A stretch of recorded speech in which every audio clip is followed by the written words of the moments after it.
말씀 제목 같이 한번 읽어보겠습니다. 시작. 예수님의 마지막 표적. 네, 예수님의 마지막 표적이 있습니다. 뭐가 마지막 표적인지 같이 한번 보도록 하겠습니다. 함께 읽겠습니다. 좀 넘겨주세요, 선생님. 시작.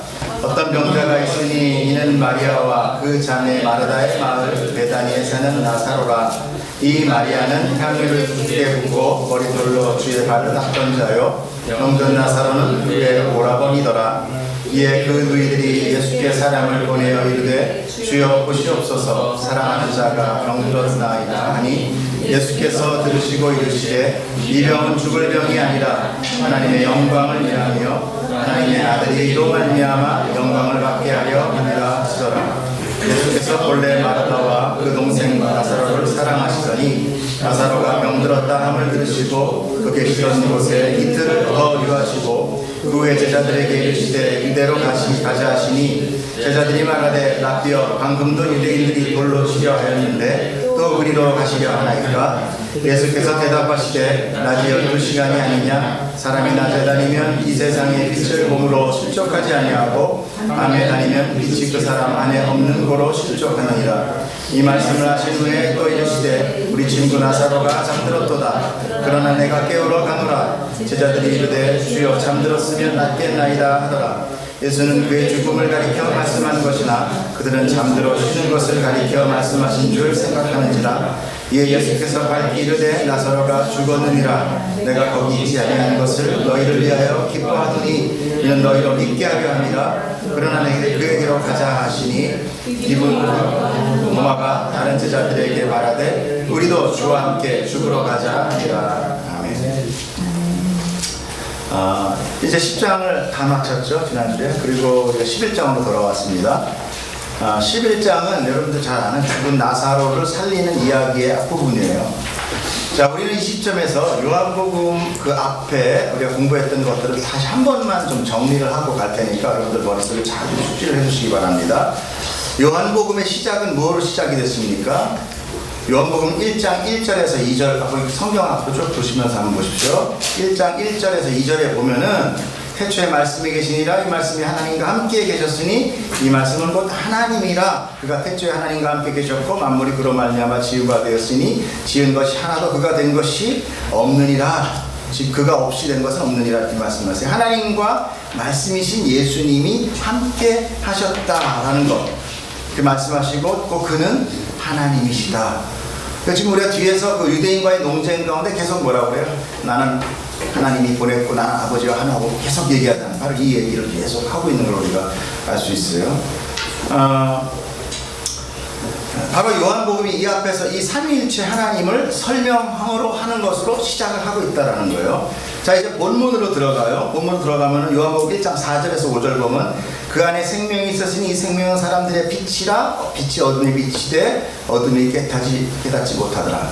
지금 그 상황 설명을 하고 있어요. 말씀처럼 그리스도 안에 참되고 영원한 생명, 곧 인류에게 임한 참 빛이라는 거예요. 근데 그 어둠 가운데 빛이, 예수님의 빛이 비치고 있는데 어둠이 깨닫지 못하더라. 깨닫지 못한다는 건 뭐라고 그랬죠? 이기지 못한다 그랬죠. 이긴다는 건 뭐죠? 돌진해서 덤비고 있다. 전쟁을 일으키고 있다. 세상은 이렇게 하나님이 예수님을 공격하게 될 것이다를 지금 앞부분에서 예표하고 있는 거예요. 요한복음 앞에서 이렇게 전제를 깔고 이제 세례 요한 얘기가 나오죠. 세례 요한은 어떤 사람이었습니까? 예수님의 길을 곧게 하라고 미리 보낸 선지자, 작은 예수님의 예표였어요. 요한은 광야에서 살았어요. 그리고 예수님을 증거했습니다. 그렇죠? 예수님도 광야에서 시험을 받았고 하나님을 증거합니다. 요한은 옥에 잡히고 결국 그 안에 둘째 마누라 이렇게 해가지고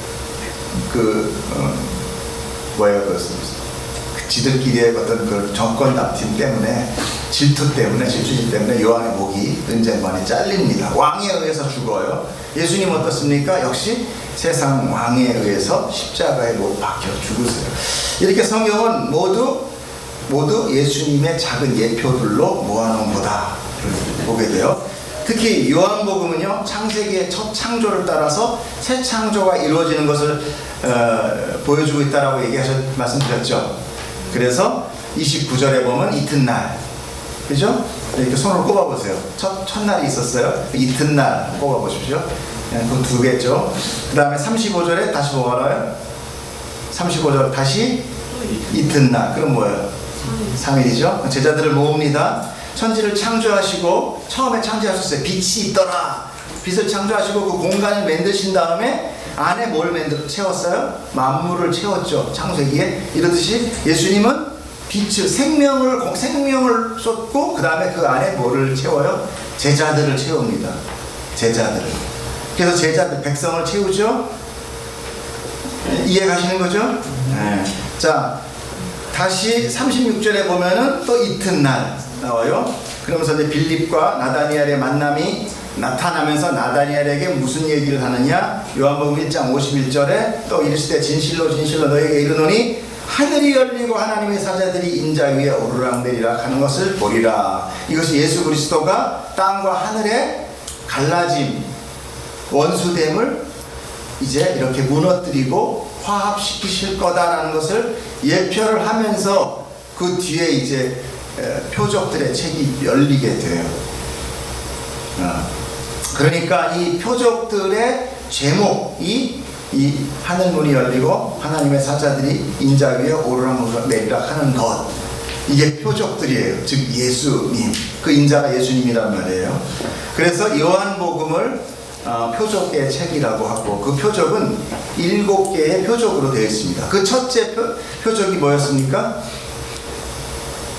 빨리 가나안의 혼인잔치라고 얘기해 주세요. 네, 가나안의 혼인잔치. 자, 가나안의 혼인잔치는 뭐였습니까? 율법주의인 유대인들에게 진짜 신앙과 생명은 바로 나다. 율법주의인 사람들한테 슬픔이 찾아왔어요. 뭐였어요? 그 가나안 혼인잔치에 포도주가 떨어졌어요. 포도주가 떨어진 건 슬픔입니다. 그죠? 근데 예수님이 빈 항아리에 다시 포도주를 주었어요. 기쁨이에요. 그 기쁨의 실체가 누구였어요? 바로 예수 그리스도예요. 유대인은 이 율법적인 정결 의식을 지내는 유대의 그 큰 항아리를 뒀는데 그 항아리가 비어 있었다 그러죠? 그 뭐예요? 속빈 강정. 네? 제가 감기가 와가지고 자꾸 이름만. 속빈 강정이라는 거예요. 그렇게 겉으로만 율법 행위를 하는 사람들이 들통이 난 거죠. 엉터리예요. 그 안에 포도주가 채워진다. 물이 포도주로 변하는 거예요. 새 창조의 시작을 이제 예표하고 있는 것입니다. 자, 두 번째 표적은 뭐였습니까? 왕의 신하의 아들을 고쳐주시며, 요한복음 4장 43절. 네, 찾으세요. 자, 왕의 신하가 찾아와서 자기의 아들의 병을 고쳐달라고 부탁합니다. 왕이 아니에요. 왕의 신하의 아들이에요. 그렇게 부탁하는 사람에게 뭐라고 얘기를 합니까? 48절 한번 읽어보세요. 시작. 예수께서 이르시되 너희는 표적과 기사를 보지 못하면 도무지 믿지 못하느냐. 지금 병 고쳐달라 그러는데 표적과 기사, 이 사람이 그랬어요. 우리 아들을 고쳐주시면 제가 예수를 믿겠습니다. 이런 게 아니잖아요. 그런데 왜 이런 얘기를 했겠어요? 자, 너희는 표적을 보는 것만으로 해서 믿느냐? 내가 표적 행한 거로만 보냐 이거예요. 나를 표적, 기적적인 일 행하는 사람으로만 보느냐? 그게 아니다라는 거예요. 표적은 뭐라고 그랬어요? 표적은 누군가를 실체를 나타내기 위한 거였죠. 자, 이 표적은 바로 나를 가리키는 것이고 그 실체는 나다라는 것. 병이 낫는 것은 바로 하나님의 나라의 완성과 안식을 뜻해요. 그래서 이렇게 치유 사건이 많이 나오는 겁니다. 근데 이거를 비유해서 교회에 가면 병이 고쳐진다라고 생각하는 거는 잘못된 거예요. 이 당시에 병이 고쳐지는 건 뭐예요? 하나님의 나라의 완성과 안식, 안식을 나타내기 위한 표적이에요. 자, 인간은 가시적인 것만 인지해요. 그래서 보이지 않는 것을 믿지 않는다는 거예요. 그래서 믿음의 정의는 바라는 것들의 실상이요 보이지 않는 것의 실체다 라고 사도 바울이 말씀하신 겁니다. 자, 세 번째 표적은 뭐였어요? 베데스다 연못가에는 38년 된 오래된 병자였어요. 그 연못가에 찾아가요. 베데스다란 벳에스더라는 거예요. 에스더는 은혜를 얘기해요. 베트는 집이에요. 그래서 은혜의 집이라는 거예요. 은혜의 집에 하나님의 은혜가 부어지는 거예요. 그 은혜의 실체가 누구냐? 다시 또 예수 그리스도라. 예수님은 양우리의 양문 옆이라고 그러죠. 거기 양문 옆. 그러니까 양우리의 지키고 있는 양의 목자로 나타나는 거예요. 거기에서 자기의 병든 양을 은혜로 고쳐주는 겁니다. 죄로 인해서 고통받는 자기 양을 자기의 목숨을 주고 고쳐주는 거예요. 그분은 바로 선한 양의 목자다라는 것을 지금 다시 또 설명하고 있는 거예요. 또한 그날이 어떤 날입니까? 그날이 바로 안식일이에요. 안식이라는 건 뭐였죠? 주인의 하나님의 완성을 뜻하는 거였죠. 완성하시고 이제 하나님의 왕되심을 통치가 시작되는 날, 완성되는 날. 그러니까 그 안식일의 주인은 누구라고 했습니까? 바로 예수님, 하나님이었어요. 그러니까 예수님은 안식일날 뭐를 하느냐? 하나님의 나라를 선포하는 거예요. 그래서 치유를 하는 거예요. 완성은. 그런데 그 표현을 하나님은 뭐예요? 너희는 일하지 말고 쉬어라 했더니 유대인들은 다 그거를 이렇게 가만히 쉬어야지 되는 걸로 그렇게 오해를 해가지고 사람 병도 못 고치게 했던 거죠. 결국은 안식일에 예수님이 병을 치유하는 일 때문에 그 일로 인해서 예수님이 돌아가시게 돼요. 요한복음 5장 16절. 그러므로 안식일에 이러한 일을 행한다 하여 유대인들이 예수를 박해 시작이 되는 것입니다. 결국은 율법을 치고 들어오니까, 이 껍데기를 치고 들어오니까, 이 껍데기를 뒤집어 쓰고 나는 선하다, 나는 이제 구원 받았다, 이 옷만 입고 있으면 난 된다 라고 자기들의 행위를 이렇게 덮고 있었는데 그걸 자꾸 들춰내니까 아이스 케이크 하듯이 들춰내니까 기분 나쁜 거예요. 그러니까 죽이려고 생각하는 거죠. 자, 네 번째 표적이 뭐였습니까? 네 번째 표적. 이렇게 둘치면 이렇게 제목이 나와요. 오병이어. 네. 오병이어는 뭐였습니까? 광야에서 하늘로부터 만나를 내려준 사건을 비유로 그들이 전혀 농사를 짓거나 일을 하지 않았음에도 하나님은 자기 백성을 위해서 양식을 주시는 분, 이걸 경험하게 한 거죠. 구약의 예표. 그래서 예수님은 내가 생명의 떡이야. 너희들이 보는 이런 떡이 아니라 이건 예표로 준 건데 정말 나는 생명의 떡이다. 너희가 찾는 것은 모두 썩어질 양식이야. 그러므로 너희가 그걸로는 생명 얻지 못해. 나한테로 와라. 내가 참 떡이다. 나 생명이다. 나를 먹어라. 결코 줄이지 않을 것이다. 그랬더니 유대인들이 엄청 혼란스러워졌습니다. 엄청 혼란스러웠어요. 엄청난 그냥 혼란과 내분이 시작했어요. 야, 저거 뭐냐? 자기를 잡아먹으래. 이렇게 말을 해주는 이 진리를 가운데서도 이 땅에 속한 자들은 역시 이분을 그저 그 오병이어, 그 먹을 것을 많이 만들어준 그거에 눈이 이렇게 고정이 돼서 예수님은 그들을 우르르 군중은 예수님을 우르르 따라갑니다. 먹을 거 해결해 주니까. 그러니까 예수님이 어떻게 합니까? 산으로 피해버리죠. 그리고 제자들을 바다로 건너가 가버나움으로 가라고 이렇게 하세요. 다섯 번째 표적이 뭡니까? 바로 바다 위를 걸어가시는 예수님. 다섯 번째 표적. 제자들은 바다를 먼저 걸어가서 예수님 없이 빈 배죠. 예수님이 없는 배를 열심히 이렇게 저어갑니다. 그들이 열심히 배는 저어가지만 결국은 큰 바람이 불고 그리고 큰 파도가 치기 시작하면서 뭐가 와요? 두려움이 오면서 단 배는 한 치 앞도 나가지 못하게 됩니다. 제자들은 그저 두려움 가운데 덜덜 떨면서 배는 풍랑 가운데 맞게 되죠. 전혀 나아가지 못합니다. 그런데 가만히 있었겠습니까? 그들은 거기에 노련한 배사공대에서 열심히 배를 졌을 거예요. 그러나 배는 목적지에 도달하지 못하고 계속 새벽 내내 뱅뱅뱅뱅뱅 돌고 있을 때에 예수님이 사경 30쯤에 그 바다 위를 건너서 배 옆을 지나가십니다. 그러니까 제자들이 주시다, 예수님이다 해가지고 예수님을 영접하니까 어떻게 돼요? 목적지에 다다랐더라 라고 나와요. 요한복음 6장 21절에 보면 이에 기뻐서 배로 영접하니 배는 곧 그들이 가려던 땅에 이르렀더라. 이 이야기를 왜 이렇게 써놨겠어요? 바로 우리의 인생의 삶입니다. 내가 뭘 해보려고 했을 때 고통스럽고 힘들고 어려워요. 한 치씩 조금씩은 나가겠죠. 그러나 목적지는 가지 못합니다. 그 목적지는 뭐예요? 우리의 영원한 기쁨이 있는 곳, 우리의 생명이 있는 곳. 우리 비록 가끔씩 좋은 옷 입고 좋은 음식 먹으면 그땐 좋아요. 그러나 곧 배불리 꺼지는 순간 다시 원위치 됩니다. 우리 팀장님은 조금밖에 안 드시지만 어찌됐건 자꾸 배고프게 돼요. 이렇게 완전한 행복, 완전한 생명, 완전한 기쁨은 없는 거예요. 단지 우리는 작은 기쁨들을 보면서 그것에 따라가며 그저 그것이 목적지인 양 우리 착각하고 살아가는 거죠. 자, 이렇게 살아가는 자들, 그런 사람들의 노력으로 되지 않는다. 예수님을 영접함으로 그 목적지에 구원에 이르게 되는 것, 그것이 바로 다섯 번째 표적이었어요. 자, 여섯 번째 표적은 뭐죠? 우리가 지난주 계속 길게 10장 전체를 봤던 얘기에 라떼부터 메인이 눈을 뜨게 되는 거예요. 자, 예수님의 이때까지 그 여섯 번째 기적들을 쭉 보면은요, 뭐로 나오느냐면 예수님이 기적을 빵 일으키면 그 다음에 뭐가 나와요? 유대인들의 동족과 논쟁이 시작이 됩니다. 그죠?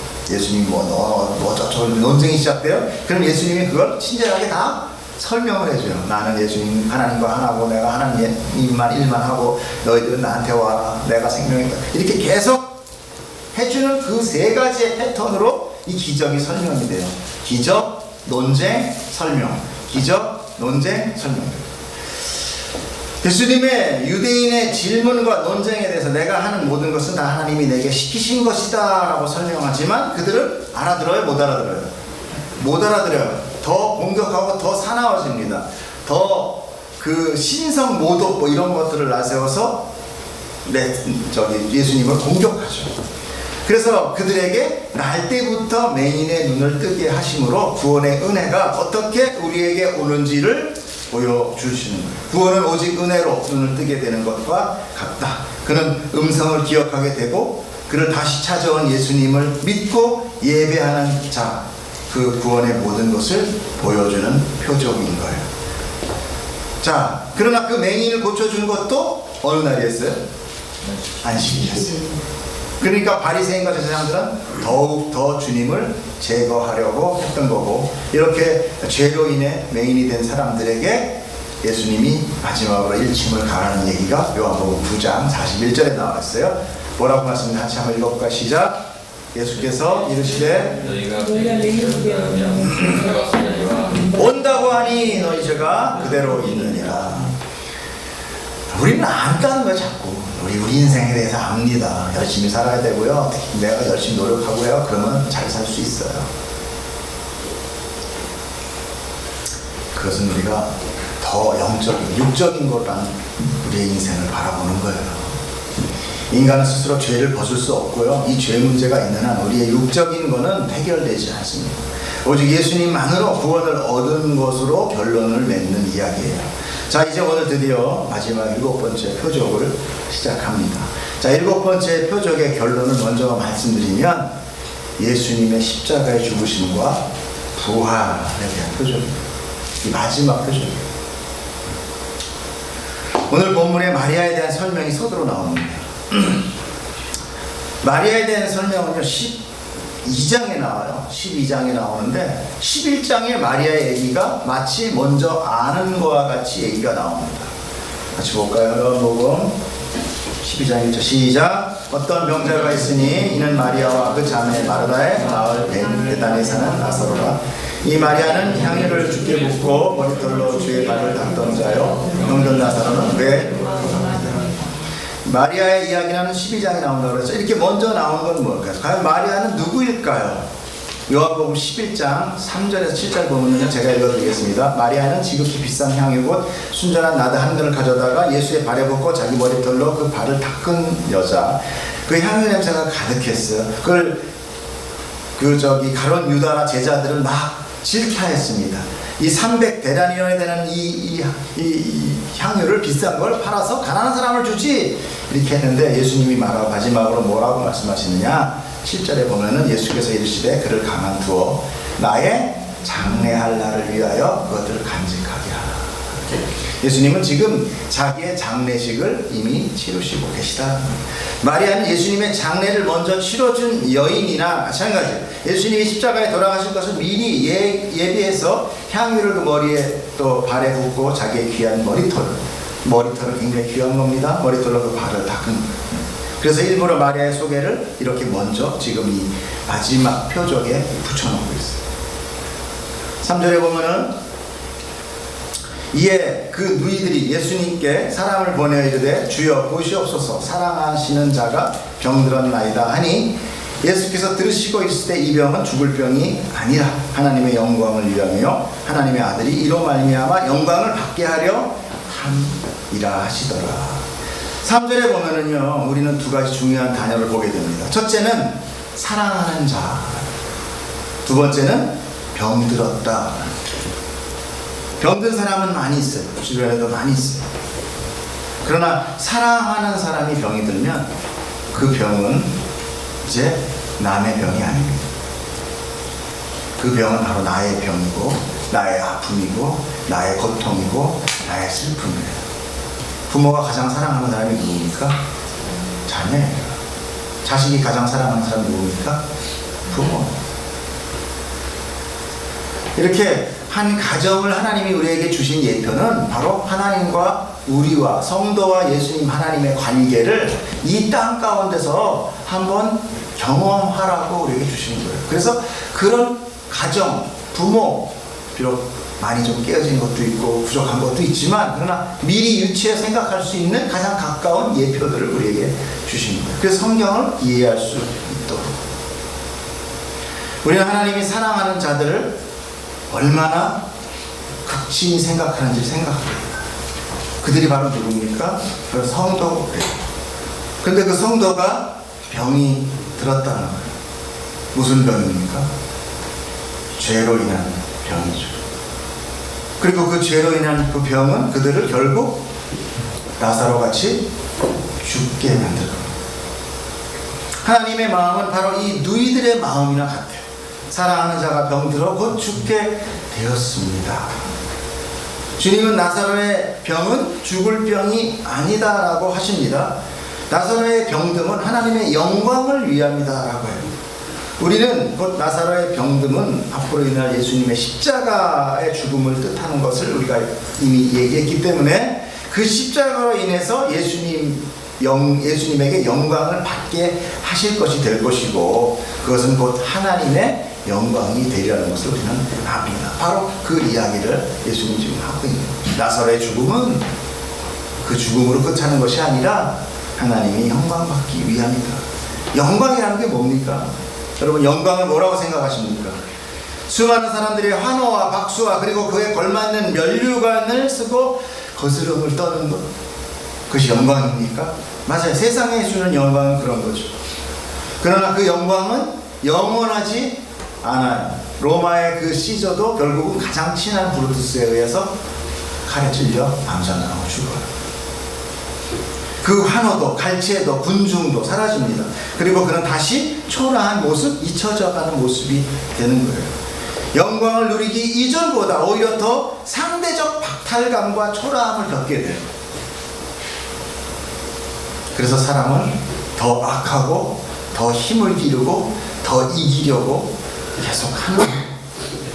그러나 우리가 성경에서 보는 하나님의 영광은 바로 무엇이냐? 그것은 하나님의 성품입니다. 하나님의 영광이라는 건 하나님의 성품이라는 거예요. 즉 하나님 자체를 말합니다. 뭘 더하거나 빼거나 하는 것이 아니라 어떤 상급이 주어져서 그것이 채워지는 것이 아니라 하나님의 그 신실하신 그 온전함이 영광이 돼요. 그러니까 십자가가 하나님의 영광이 된다라는 의미는 뭐냐면 하나님의 선과 빛과 공의가 그 십자가로 인하여 그대로 발산된다라는 뜻이에요. 어떻게? 하나님이 사랑하신 백성이 죄를 지어서 그가 어둠이 되어버렸어요. 그분은 공의의 하나님의 심판자의 하나님이기 때문에 어둠은 어떻게 해요? 빛에 의해서 죽게 되어 있어요. 그 공의는 변경될 수 없습니다. 넘어갈 수도 없어요. 사람은 사랑하니까 넘어가요. 자식이니까 봐주고 눈 감아주고 덮어가지고 이럽니다. 그런데 그렇게 하면 사랑하는 자녀가 더 망가지는 거예요. 더 망나니가 되는 거죠. 아니요. 부모는 사랑한다면 회초리를 드는 겁니다. 부모는 아이를 위하여 엄한 훈계와 양육을 빼버리면 안 돼요. 그런 의부자식이에요. 그러면 그 아이는 더 망가집니다. 그리고 시기를 놓치면 다시는 양육의 기회가 돌아오지 않습니다. 그 시기를 놓치면 안 돼요. 이를 악물으셔야 돼요. 사랑하니까. 이제 하나님의 백성도 모두 죽어야 돼요. 절대 절명의 순간이 다가온 거예요. 그때 하나님의 지혜가 바로 자신이 죽는 것이었어요. 그래서 하나님이 인간의 옷을 입고 이 세상에, 인간의 세상에 내려온 사건이 바로 예수 그리스도의 초림이에요. 죄가 없는 예수님께서 인간의 모든 죄와 저주를 홀로 다 감당하시고 죽어버리신 거예요. 그게 하나님의 지혜였어요. 그것이 바로 하나님의 공의였어요. 그것은 하나님의 사랑과 공의 두 가지가 모두 충족되는 하나님의 신비로운 지혜예요. 그분의 성품을 전혀 손상시키지 않고 모든 것을 온전하게 하신 거예요. 그래서 그것이 바로 영광이 된다는 거예요. 하나님께 영광이. 그래서 나사로의 죽음으로 비유된 예수님의 십자가가 하나님의 영광을 위함이 되고, 이로 말미암아 아들이 그 하나님의 영광을 다시 받게 될 거다. 그러므로 하나님의 성품과 예수님의 성품은 하나로 이어지는 것이다라는 거죠. 이해하고 계시는 거죠? 네, 아멘. 자, 요한복음 11장 5절부터 7절까지 우리 보겠습니다. 같이 잠듣기 할 겸 함께 읽겠습니다. 시작. 예수께서 본래 마르다와 그 동생과 사랑하시더니 나사로가 병들었다 함을 들으시고 그 계시던 곳에 이틀을 더 유하시고 그 후에 제자들에게 이르시되 유대로 가자 하시니. 자, 왜 예수님은 마르다 자매와 나사로를 사랑하신다고 하면서 바로 가지 않으시고 거기서 이틀을 더 머무시는 이유가 무엇이었나요? 주님이 거기서 도대체 뭘 하시고 계셨어요? 아마 그 마음은요, 이 머물러 있는 마음이 더 답답했을 거예요. 가는 게 낫지 차라리. 지금 자녀가 아프다는데 아버지가 한 곳 한 일도 없는데, 예? 회사에 그냥 한 이틀 더 머물러 있는 게 말이 돼요? 응급실 빨리 뛰어가야죠. 내가 살릴 수 없음에도 가야 되는데. 근데 우리가 이 말씀, 성경에 있는 말씀 우리는 몇 가지를 유추해 봐야 됩니다. 자, 첫째로 이 사건은요, 나사로가 죽어야만 했어요. 나사로가 완전히 죽어야 됩니다. 나사로가 살아있으면 안 돼요. 기절했으면 안 돼요. 완전히 죽어요. 주님을 우리 사랑하세요. 그런데 우리가 너무도 생생히 살아있어서 자기 영광, 자기의 영광으로 살아갑니다. 주님은 우리를 위해서 뭘 해주고 싶어 하세요. 그런데 우리는 그 영광 때문에 너무 완고해요. 그래서 주님이 우리한테 뭘 치고 들어갈 자리가 없어. 우리의 세상과 욕심과 정욕에 꽉 차 있는 거예요. 그래서 우리를 인생 채찍과 사람 막대기로 우리를 죽이시는 거예요. 살짝 기절만 하게 아니요, 완전히 죽이시고. 그래서 성도의 삶이 고단한 거예요. 힘든 거예요. 내 걸 논다는 거 허전함. 아이들 봤어요? 조그마한 사탕 같은 거 먹지 못하는 찌찌도 손에서 뺏으면 어떻게 해요? 엄청 울어. 좋은 거 준대도 엄청 울어요. 막 난리를 쳐. 조카 그래 안 그래? 얼마나 고집쟁이고 얼마나 고집이세요. 울고불고 난리 나고 다른 거 줘도 싫대. 꼭 그거 달래. 하나님 더 좋은 거 주고 싶어도 우리는 그 자기 영광을 붙들고 아주 팽팽하게 살아갑니다.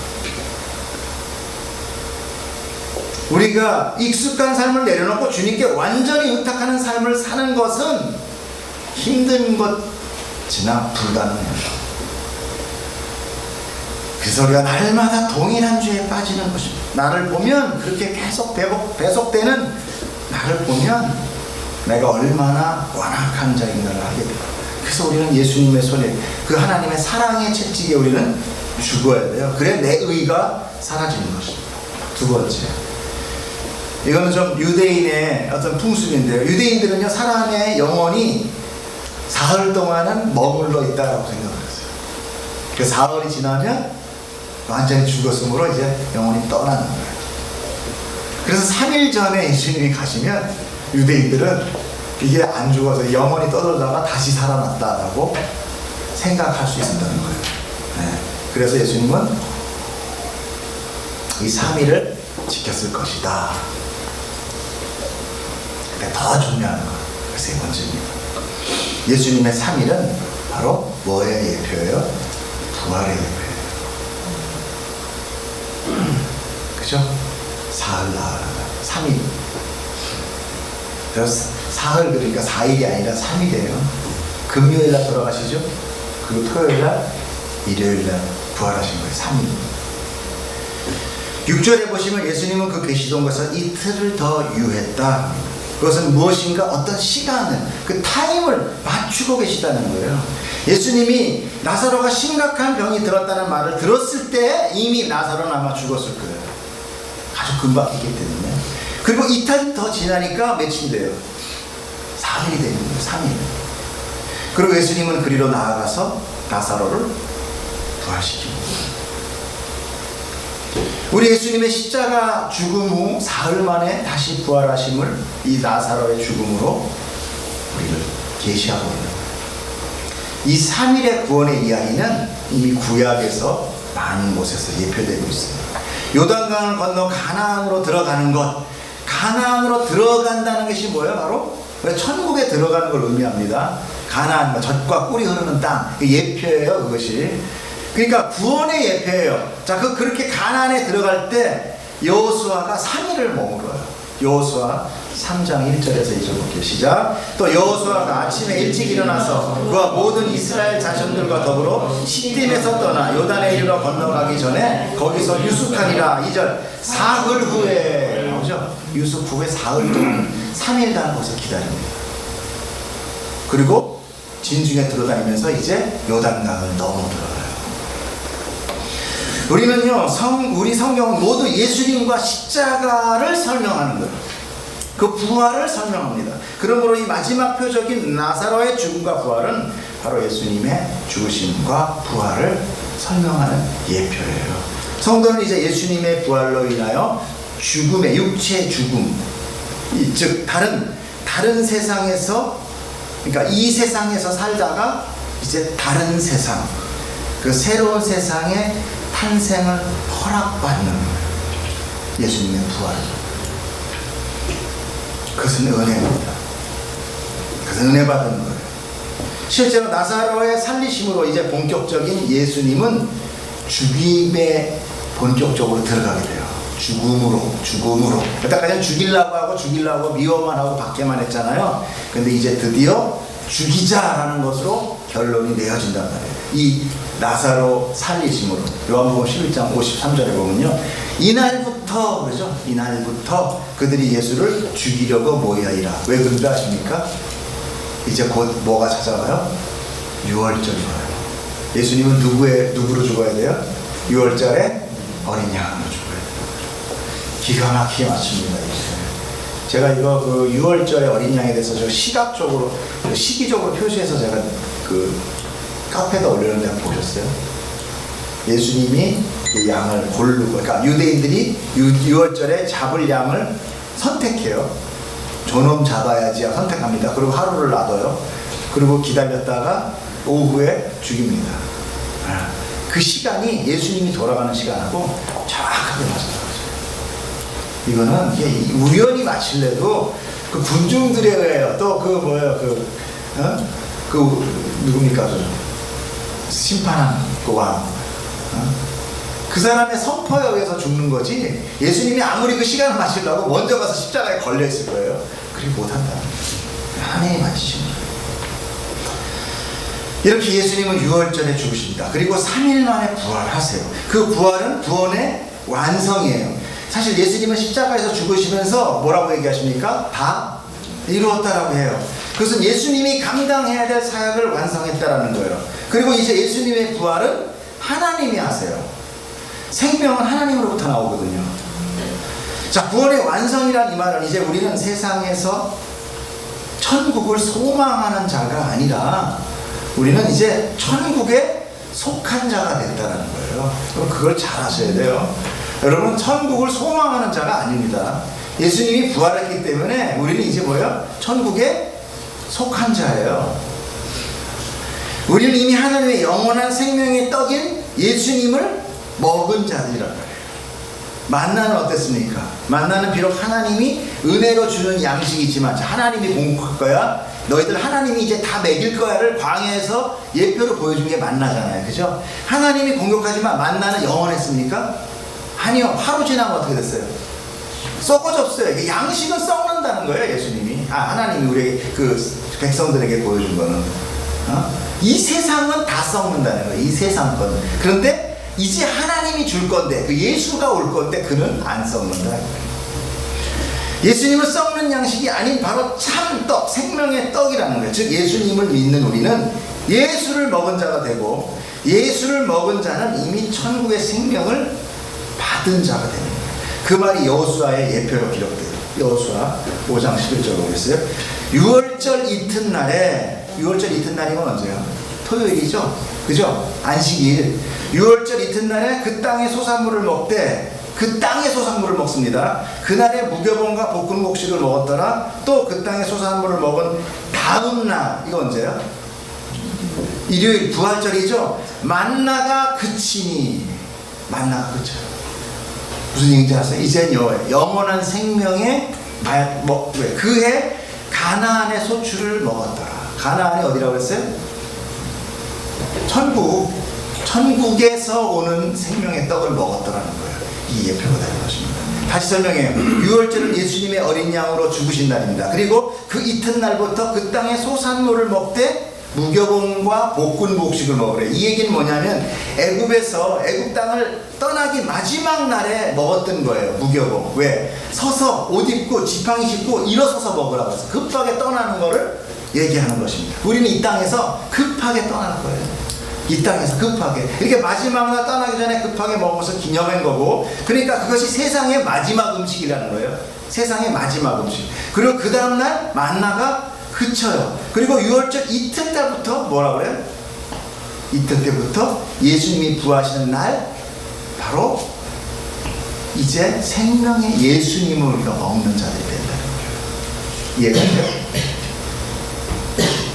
이렇게 딱 보실 때 좀 이렇게 소름을 좀 끼쳐주시면 그러니까 이거는 한정된 은혜, 만나같이 한정된 하루치의 은혜가 아니라 영원한 은혜, 그렇게 영원한 가나안의 즉 천국의 소출, 그 영생을 먹는 자, 누리는 자가 된다는 거예요. 예수님께서는 이런 말씀을 하셨죠. 요한복음 6장 48절에 내가 곧 생명의 떡이라. 너희 조상들은 광야에서 만나를 먹었어도 뭐했어요? 죽었다 그러잖아요. 그죠? 만나를 먹었어도 죽었어요. 그러나 이건 그러니까 구약을 얘기하는 거예요. 구약.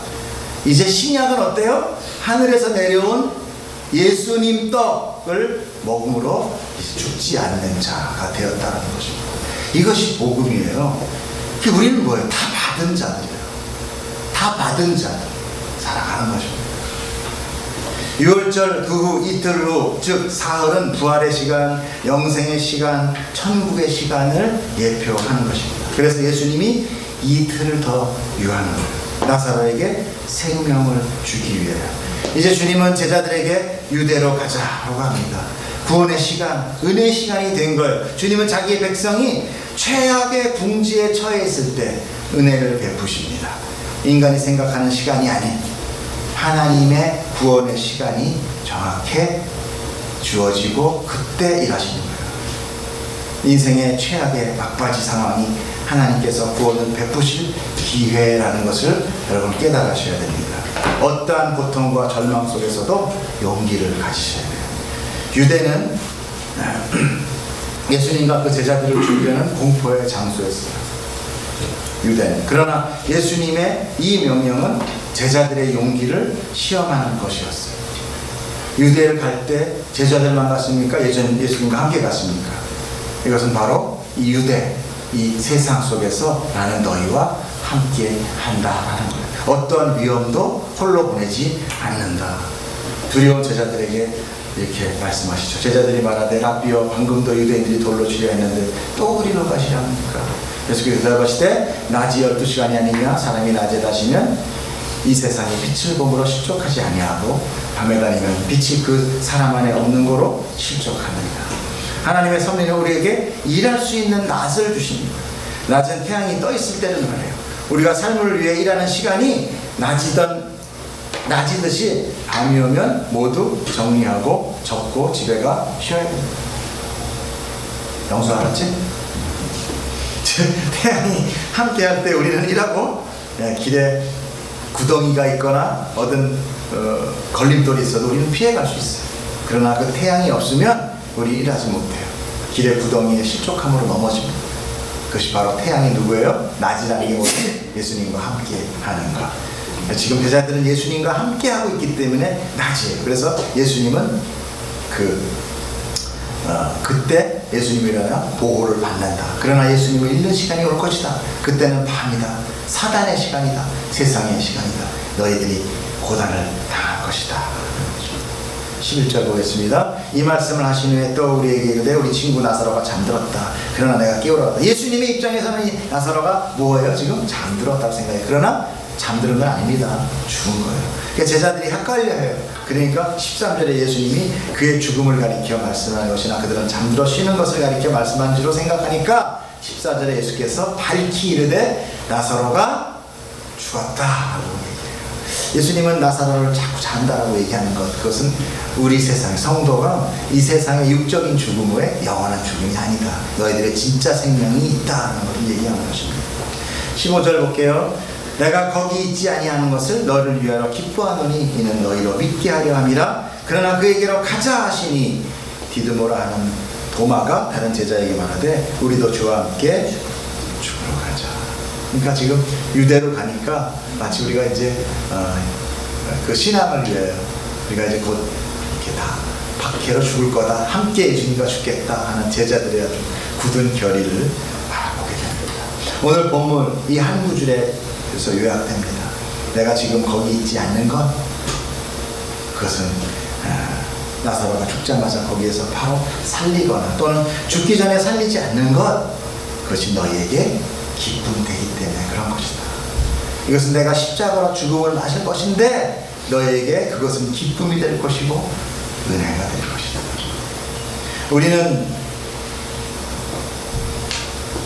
우리의 죽음은 우리의 죄로 죽는 거지만 주님은 당신의 저주가 아닌 나의 저주로 돌아가셨습니다. 이 말은 내게 은혜가 되는 거예요. 그러나 내가 그냥 내 죄로 죽는 것, 그건 은혜가 되는 게 아니에요. 그럼 감동이 없습니다. 왜 그러냐? 보통 사람들은요, 자기가 죽은 거랑 전혀 상관이 없다고 생각해요. 보통 사람들은 자기는 죽으면 저 멀리 있는 걸 생각합니다. 여러분은 전부 죽습니다. 우리는 곧 마지막 날에 도래할 거예요. 우리의 신앙이 왜 절절하지 않는 줄 아십니까? 이 기독교회 자체가 마지막 신앙의 때거든요. 죽어야 우리가 생명을 얻는 마지막 때의 생활이기 때문에 우리는 늘 마지막 때는 멀었다고 생각을 해요. 늘 개본이 아니다. 지금은 아니다. 그래서 우리는 내일을 계획합니다. 그리고 항상 주님의 믿음은 내일 안 올 거기 때문에 밀어넣는 거예요. 하루에 우리의 곁에서 죽음이 얼마나 강같이 흘러가는지 인터넷에 한번 검색한번 해보십시오. 하루의 사망자 숫자, 그리고 이 직감적으로 들려오는 사망의 소식들. 아마 우리 사모님 같은 경우 요한병원에 가서 최소한 한 달에 3명 이상은 죽는 걸 들으실 거예요. 그런데 우리의 사단은, 우리의 사단이 아니라 그의 사단은 우리의 귀를 살짝 가릅니다. 눈을 살짝 감겨놓습니다. 그리고 속삭입니다. 지금은 아니야. 넌 절대 지금 안 죽어. 그건 먼 미래의 일이야. 그러니 지금은 네가 계획을 세우고 네가 열심히 해야 되고 이 마음대로 살아. 이 기회를 놓치면 안 돼. 구원이나 이런 거 그럼 그때가 생각해. 우리 마치 마약에 취해 있는 자들 같이 살아. 아니요. 우리 깨어 있어야 돼. 눈을 뜨고 있어야 돼요. 그리고 그 죽음을 늘 직시해야 돼요. 지금 준비하지 않으면 그 시간은 언제 닥칠지 모릅니다. 데살로니가 전서 5장 3절에 뭐라고 하나? 그들이 평안하다 안전하다 할 그때에 임신한 여자에게 해산의 고통이 이름과 같이 멸망이 갑자기 그들에게 이르리니 결코 피하지 못하리라. 며칠 전에 우리 조카가 뇌졸중으로 쓰러졌어요. 가까이는 올 초에 제가 귀한 편찬 받았어요. 모릅니다. 저희 집에 암 내력은 전혀 없어요. 그건 모르는 거죠. 금방 우리에게 죽으면. 말씀은 마쳤지만 제가 잠깐 말씀드리면 저희 가족은 지금 2번째 사는 거예요. 교통사고로 다 죽을 뻔했습니다. 그때 딱 느끼는 게 뭐냐면 이렇게 죽는구나 라는 생각이 들었어요. 근데 그때 죽을 때 무슨 생각이 드냐면요, 집에 있는 무슨 생각, 통장 이런 거 전혀 생각. 우리 집 어떻게 할까, 누굴 줄까, 그거 있던 거 누구 줄까, 이런 생각 좀 해요. 내가 뭘 입고 있나, 내가 무슨 목걸이를 하고 있나, 무슨 귀걸이를 하고 있나 생각. 내 지갑 안에 뭐가 들어있나 생각 없었어요. 119에 딱 탔을 때 우리 안에 손에 들려있는 건 성경책 하나 없었어요. 그래서 어저께 간증했습니다. 내가 옥상된 건 당신 때문이야. 저는 성경책 안 들고 나왔는데 저 사람이 성경책을 들고 나와서 난 정신없어 흔들흔들거리고 있는데 저 혼자서 찬송가 부르고 있더라고요. 그래서 믿음 있는 척하는 게 믿음이 아니라 진정한 믿음은 급박할 때 나오는 거, 엄마의 사랑같이 나옵니다. 여러분 보고 당장 내일 죽으라는 건 아닙니다. 오늘 죽으라는 것도 아니에요. 그러나 죽음은 내 뜻과는 전혀 상관없이 나에게 옵니다. 하나님의 타임이 끝나는 순간 우리는 어떻게 해요? 느닷없이 오는 거예요. 느닷없이. 아까 어떻게 얘기했습니까? 갑자기 온다. 갑자기. 제가 미생이라는 용어를 봅니다. 미생 아니야. 저 기억이라는 걸 봐요. 굉장히 열심히 가난한 집에서 태어난 자식이 열심히 공부를 해가지고 변호사가 됐어요. 그래가지고 큰 로펌에 들어가가지고 거기에서 아주 재벌들의 변호사가 돼가지고 그 재벌들의 비리와 모든 것들을 다 막아줍니다. 세상에 어떤 자기의 머리를 써가지고 그냥 그들이 저지르는 비리 더러운 거 다 막아줘서 그들 다 이기게 해줘요. 다. 근데 어느 날 그에게 알츠하이머가. 그때가 그 사람이 살 때는 가족도 모르고 자식도 모르고 친구도 모르고 그냥 오로지 일, 오로지 돈 버는 거로만 살아갔어요. 오로지 명예. 근데 그 사람의 기억이 점점 차오면서 자꾸 잊어먹기 시작해요. 잊어먹는데 뭐가 떠오르느냐. 그렇게 잊어먹는 가운데 자기 죽은 아들이 떠오르고 가정에 대한, 아들에 대한 생각, 아내의 그런 하나님이 주셨던 기본적인 자기의 본향, 다시 갈라져 있던 가정이 다시 그 기억이 없어짐으로 회복이 되나요? 저는 끝은 안 봤지만 아마 그 사람은 그거마저도 다 기억이 이제 없어질 겁니다. 그 사람 이 세상에서도 없어지고 그 사람 마음속에서도 이 세상에 있었던 기억이 다 없어지고 죽을 거예요. 우리의 성도의 삶이 바로 그런 겁니다. 우리의 성도의 삶은 그동안 있었던 나의 인생의 역경, 내가 찾아야 된다, 저거만은 내가 꼭 고지를 넘고 가야겠다 하는 이런 모든 것들 하나하나 하나님이 다 지워가실 겁니다. 그리고 나머지 다시 하나님의 그 사랑, 가족, 맨 마지막에 자녀, 아내, 그리고 이것도 싹 지워주면서 오직 하나님만 기억하는 자로 그 천국에 들어가게 될 거예요. 축복합니다. 그것이 우리에게 복되고요. 그것이 우리에게 이 세상의 고통과 이 세상의 어려움을 다 지워주시는 하나님의 은혜일 거예요. 우리 그때는 다 사랑하는 왕 같은 존재로 다시 기쁨으로 만날 것입니다. 기도하겠습니다. 하나님 아버지 감사합니다. 우리를 사랑하셔서 우리에게 고난을 주시지만 우리 어린아이와 같이 늘 내 손에 쥔 것을 붙들고 하나님 살아갑니다. 주님께서 나에게 손을 피고 나에게 생명을 주어주신 것 하나님 감사합니다. 이것 알게 하시고 깨닫게 하시고 오늘도 주님 살아계셔서 나에게 역사하시며 그 천국에서 내가 살아오고 있는 자임을 깨닫게 해 주시옵소서. 감사합니다. 예수님의 이름으로 기도드렸사옵나이다. 아멘.